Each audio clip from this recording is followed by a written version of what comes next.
হ্যাঁ, 1,000 টাকা? 1,000 টাকা তো আমাদের কাছে এখন নেই রে।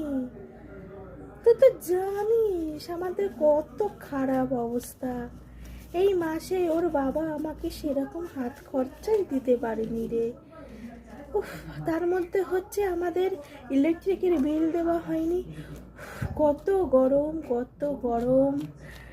ইলেকট্রিকের বিল দেওয়ারই টাকা নেই, তুই আবার 1,000 টাকা চাইছে। কত দিন হয়ে গেল আমি 1,000 টাকা দেখিনি। লাস্ট মনে হয় করোনার সময় দেখেছিলাম 1,000 টাকা। আর সত্যি না রে, আমি দিতে পারবো না, কিছু মনে করিস না। হ্যাঁ, থাকলে তো দিয়েই দিতাম। হ্যাঁ, তুই এক কাজ কর না, তুই বাপির মায়ের কাছ থেকে চা না, বাপির মায়ের কাছে অনেক টাকা।